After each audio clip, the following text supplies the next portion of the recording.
దేవుని నామానికి స్తోత్రములు. ఈ ఉదయకాల సమయంలో మీ అందరికీ కూడా నా హృదయపూర్వకమైనటువంటి వందనాలు తెలియజేస్తున్నానండి. ఈ దినము దేవుడు మీతో మాట్లాడుతున్నటువంటి మాట ఏంటంటే, మీరు బ్రతుకున్నట్లు. దేవుని బిడ్డలారా, ఎంత చేసినా ఫలితము లేదు, ఎందుకు నా బ్రతుకు అని బాధపడుతూ ఉన్నావా? ఎవరు లేరు, నాకు ఒంటరి వాడని, ఒంటరి దానని, సహాయం చేయువారు కూడా ఎవరు లేరు, విచ్చలవిడిగా ఉంది నా జీవితము, ఎందుకు నా బ్రతుకు అని నీవు బాధపడుతూ కృంగపోతున్నావా? కానీ దేవుడు ఏమంటున్నాడో చూడండి. ఈరోజు ఇర్మియా గ్రంథము 44వ అధ్యాయము 23వ వచనము. యెహోవా మాట వినక, ఆయన ధర్మశాస్త్రమును బట్టి కట్టడలను బట్టి ఆయన తనకు సాక్షార్థముగా ఇచ్చిన ఆజ్ఞను బట్టి నడువక మీరు ధూపము వేయచ్చు, యెహోవాకు విరోధముగా పాపము చేసితిరి గనుకనే నేడున్నట్లుగా ఈ కీడు మీకు సంభవించెను. దేవుని బిడ్డలారా, ఏంటి నాకు ఈ బ్రతుకు, ఏంటి నాకు ఈ గతి అని మీరు అనుకుంటున్నారు. కానీ వాక్యం సెలవిస్తా ఉంది ఇక్కడ, దేవుడు ఇచ్చినటువంటి యెహోవా మాట వినక, ఆయన ఇచ్చినటువంటి కట్టడలను మీరు అనుసరించక, ఆయన ఇచ్చినటువంటి ఆజ్ఞలను బట్టి కూడా మీరు నడవక, మీ ఇష్టానుసారంగా మీరు ధూపము వేస్తూ ఉంటున్నారు. యెహోవాకు విరోధముగా పాపము చేసితిరి గనుకనే నేడున్నట్టుగా మీకు ఈ కీడు సంభవించెను అని చెప్పి వాక్యం సెలవిస్తూ ఉంది. ఈ కీడుల నుండి నీకు విడుదల రావాలి, ఈ కీడుల నుండి నీకు మోక్షం దొరకాలి, లేదా విజయం కావాలి, నువ్వు బ్రతకాలి, మేలు కలగాలి అని నీకు ఉన్నట్లయితే, దేవుని బిడ్డలారా, ఆయన చెప్పినటువంటి ఆజ్ఞలను బట్టి నువ్వు నడుచుకోవాలి. ఆయన ఇచ్చినటువంటి కట్టడలను బట్టి కూడా నీవు జీవించాలి. ఆయన కట్టడలను, ఆయన ఆజ్ఞలను నీవు పక్కకు పెట్టి నీ ఇష్టానుసారంగా నువ్వు జీవించుకుంటూ నా బ్రతికేంటి ప్రభువా అని నువ్వు ప్రార్థన చేస్తే దానికి ఫలితము దేవుడు ఇవ్వడు. దేవుని బిడ్డలారా, దేవుని యొక్క వాక్యం సెలవిస్తా ఉంది కదా, ఇర్మియా గ్రంథం 11వ అధ్యాయము 11వ వచనములో, కాబట్టి యెహోవా ఇలాగ సెలవించుచున్నాడు, తాము తప్పించుకొన జాలని కీడు వారి మీదకి రప్పింపబోచున్నాను, వారు నాకు మొర్రపెట్టినను నేను వారి మొరను వినకుందును. ఎందుకు దేవుడు ఈ మాట అంటూ ఉన్నాడు అంటే, దేవుని బిడ్డలారా, మీరు ధూపము వేయచ్చు, యెహోవాకు విరోధముగా పాపము చేసితిరి.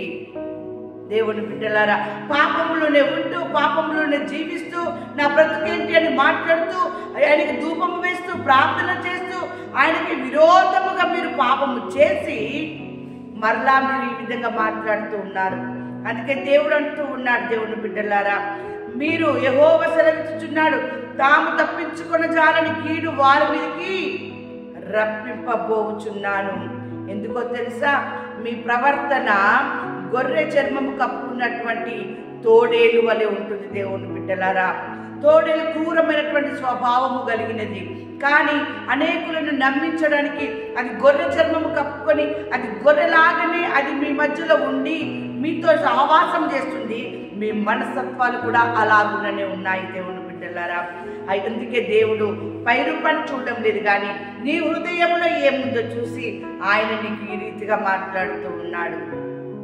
వారు నాకు మొరపెట్టినను నేను వారి మొరను ఆలకించను.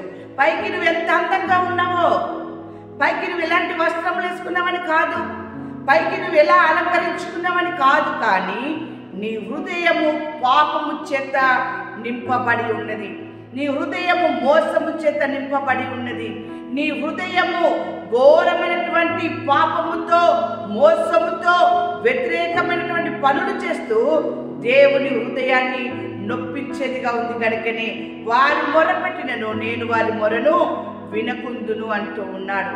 దేవుని బిడ్డలారా, దేవుని యొక్క వాక్యం సెలవిస్తూ ఉంది కదా, మేలుకు ప్రతిగా కీడు చేయువాని ఇంట నుండి కీడు తొలగిపోదు. నీకు ఇతరులు మేలు చేసినప్పుడు వారికి కూడా నీవు మేలు చేయాలి, కానీ మేలు పొందుకున్న తర్వాత నువ్వు ఇతరులకి కీడు చేసినట్లయితే ఆ కీడు నీ ఇంట నుండి తొలగిపోదు అని చెప్పి దేవుడు మాట్లాడుతూ ఉన్నాడు.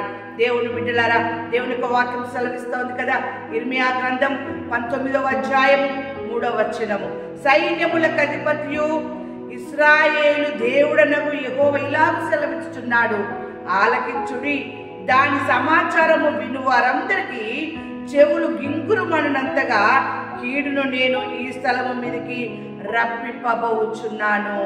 మేలు చేసినటువంటి వారికి నువ్వు కీడు తలపెట్టినటువంటి స్థితిలో ఉంటూ ఉన్నావు. దేవునికి నువ్వు ఆయనకు విరోధముగా పాపము చేసి ధూపము వేస్తూ ఉన్నావు. ఆయన ఆజ్ఞలని, ఆయన కట్టడలని అన్నింటినీ కూడా నువ్వు మరచి నీ ఇష్టానుసారంగా నువ్వు జీవిస్తున్నావు కనుకనే నీకు కీడు వచ్చినప్పుడు, శ్రమ వచ్చినప్పుడు ఆయన నీ మొర ఆలకించడం లేదు.